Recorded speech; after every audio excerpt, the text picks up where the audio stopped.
All right, friends, time for another recap. So, interestingly enough, if you watched our last video, I will link that in the description below if you did not, so you can see the prior part to these SPY predictions and what we are looking for.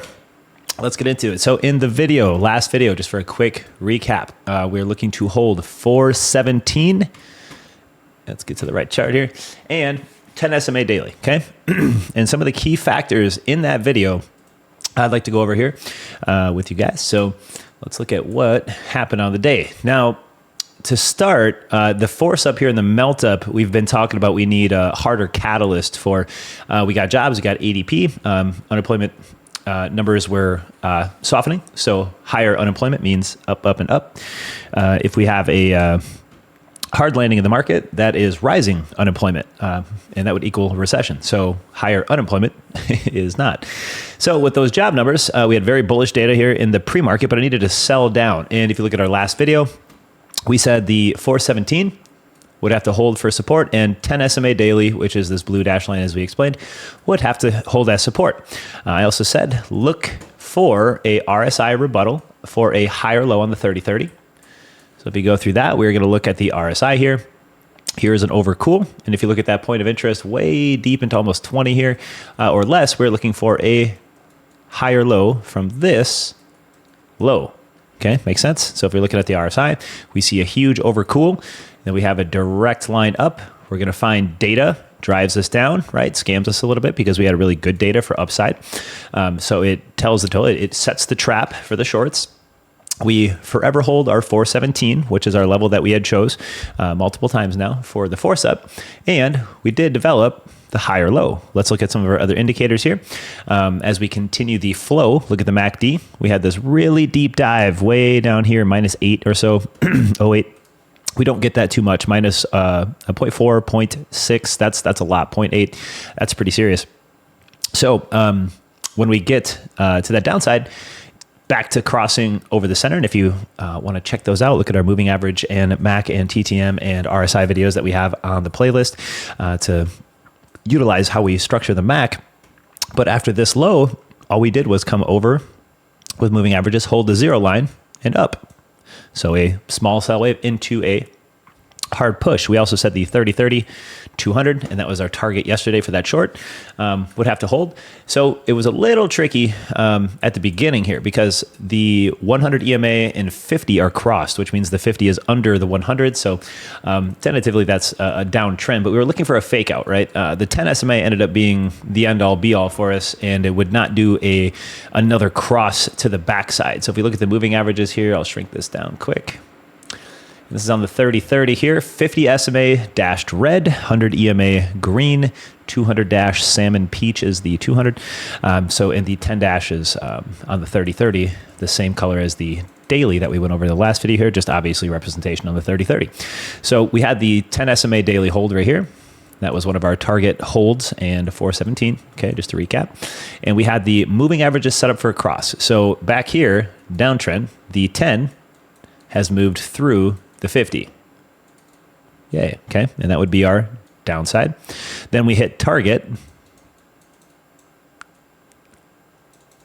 200 SMA, right? And then we said, well, if we squeeze higher, we're gonna need catalyst, jobs, ADP, unemployment, and hold of 100 Fibonacci right here, which is 417, big level that we called for the short yesterday, short out of the gate down to the 200, bounce 417.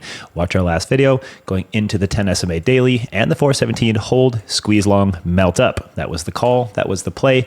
But let's talk a little bit about, let's get back on topic here, the recross. So the cross back over. So back here, that 10 that we just talked about crossed under, over cross right here. So through the after hours, right? And pre, we have a 10 SMA cruising through the 50. And then it went down and then abruptly squeezed back up, never went back under. So the 10 dash blue line here never went back under the 50 to retrend. It squeezed and squeezed and squeezed. So we went over a couple of the indicators here, and I said the VIX has room down to about 16 little below, and that's a pretty massive number. So if the VIX fell out of the gate today and continued down, we would move to this gold level right here, 1596, and that would be the long. So it did just that. You can see the moving averages here again. This is on the 30-30 as well. We don't use this as much, but we had a recross here. On the VIX, that is. We use like the 5-day 5, and I'll go over that in a second. I just want to touch on the 30. But we do have that cross right here, false cross up, resistance, opposite of SPY here. Resistance, where's that? That's the peach salmon line, right? 200 SMA, 30-30, 200 SMA, 30-30. So very nice rejections there. 10 SMA blue dashed, crosses through the 50, okay? Downtrend imminent, comes into the open, very flat, and then breaks down and just goes for the run. Obviously run down, but 16 was that little area of interest. So now it's going to be over under 16 for the trend, and we have to see what the volatility index gives us. Now, this trend line, the last two tags are the first time, these last two tags besides today, 1, 2, and 3, the last time that was even touched on, I'm going to go back to the 3-year weekly here, was like a year plus. So let's take a peek. So right here, we got into obviously 23. And then the last time that even seen anywhere near that was back on 21. Wow. So end of year 21. So October 21 is the last time we even seen this trend line. And after that gave up, we do have some tall tail signs on the longer standing time frame, like the weekly. Very bullish after that. Again, 10 SMA crosses through the 50. We lose the 200. They're all the same, just on different time frames.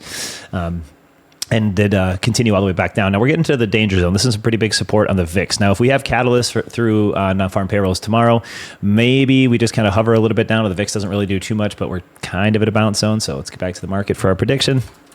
Now, I want to look at the 5-minute real quick, give you guys some entry scales here. Let's get the indicators back up. So this morning, a little difficult, but I want to back this out here. We did look at that RSI, right, on the 30-30, low, higher low. Okay, 5 minutes obviously going to have it as well. But coming into the other catalyst here, besides our major level 417 and 10 SMA daily we had called, we had the volume beat and squeeze. And I told my group right here, once we got to the pre-top and yesterday's highs, this was a no shorts. You will get slaughtered. And we have that time stamped obviously in our Discord. We were all laughing about it. I said right here, do not short. You will get slaughtered. It's going to go straight up. And that's what happened right at the pre.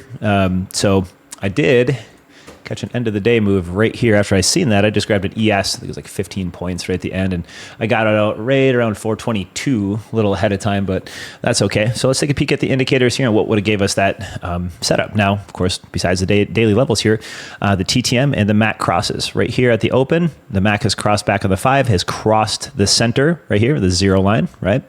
TTM wave was beat out right here within the first hour of the market. TTM had already had a beat wave to the top. RSI broke back into the 50 top right here, pulled back, held, and went straight fire zone. It went super hot. And our targets, and I maintain these targets still, are going to be 424. So if we get another reputable push, that's going to be it for me on the week. And our next prediction into tomorrow is a slow roll, moving average catch up. So let this 100 EMA come into play for support.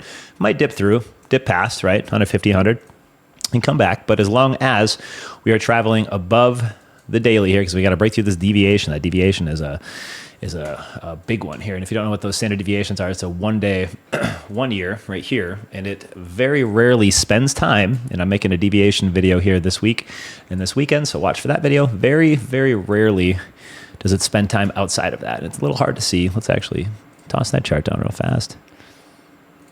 There we go. So the weekly lines are the dashed crazy looking ones. The hard lines are daily. If you notice right here, +1, -1, you don't spend a whole lot of time outside of that. Here's your zero regression line. On the weekly, those actually paired up really nice where you got a -1 on the daily and a 0 line on the weekly. So that is a double tag there of support. But nevertheless, we are at now that daily top. And every single time we get kind of close to that daily, we kind of give way. Very rarely, if you look way back here where that 431 push was, do we get outside of the number 1? And those dip buys here, this was the 200 weekly tag way back when the sky was falling and the market was dead and everybody was panicking. This was a -2. And on the 1 year daily, that's very rare. Okay. So more often than not, you're going to see some pullbacks at these deviations. Now, is it going to stop just right here and then just kind of blah, blah, blah? Who knows? We might have further catalysts on the jobs to finally squeeze us out back to those +2s. And that's what I've been calling in our chat in a while for the slam up, because we have a rising wedge here from 1, 2, 3, 1, 2, kind of a third top. That's kind of a lower high, kind of give it a scam, and then now pushing higher. So a melt up from here would make complete sense for a lot of reasons, especially crazy outdated PE ratios. So back into, there we go. So back into 5 minute, this is what we're going to be looking for here, is the maybe slight dip through the MAC, maintain above. TTM already has small sell waves, big buy waves, looking pretty good. RSI to maintain above 50 at some point. Doesn't matter if it comes back down to the bottom of the channel, messes around after hours or pre-market. As long as it gets to the top side of the channel for tomorrow, look for that. And then you're going to see hopefully above the daily. So these moving averages have to catch back up. We squeeze this 200 right here massively on the 5 minute, ran all the way up. So if we just chop and drop till the 200 or the 100 catches up on the 5 minute, those are the confirmational watches. On the next play, it's still calling 424. Okay. So let me get back to what we can see here. And here's the 424. This is the 1618 extension that we look for, and a very hefty golden trend as well. So 424 and some change is what I'm banking. And as long as we're trending above 422.50, above the daily deviation, just for a little bit, we can hit that 424 target. That's what I would like to do. If it squeezes out a little bit more than that, fine. Maybe unemployment and some big short squeeze comes and it melts up, but these are very hard to scalp highs. And like I said yesterday, or well, today rather, be very careful. You will get short squeezed out. So that is the recap of the prediction of the last video. Like I said, description will have yesterday's video in it to kind of see what I was talking about the RSI and see. So give that a little watch, and then let's see if our market predictions come true. So as long as non-farm payrolls and obviously unemployment was good today, continue that data rush up, we are going to FOMO squeeze and melt up still. And we have been calling that for quite some time. So if we go back to the 30-30, just for a recap, just remember we are getting into that standard deviation +1, +2 area again. Every time we get over the +1, right? And in between two, we get some resistance in between, okay? So don't just think it's all sunshine and rainbow between that +1 and +2. That is abrupt and can be heavy resistance. And lo and behold, if we get over the daily +1, this is a daily +1 deviation, hard dash line in the yellow. The halfway point, if you look, is 424 between deviation 1 and 2. Okay, another reason that we're targeting that. So through the night, futures calm down, let this thing kind of chop. Hopefully hold the deviation 1. Don't come too far down into that 421 gap, and then back up to that 424 for tomorrow off of continued momentum. So again, that is it, guys. Let's see how our ending week prediction goes, and we will catch you on the next.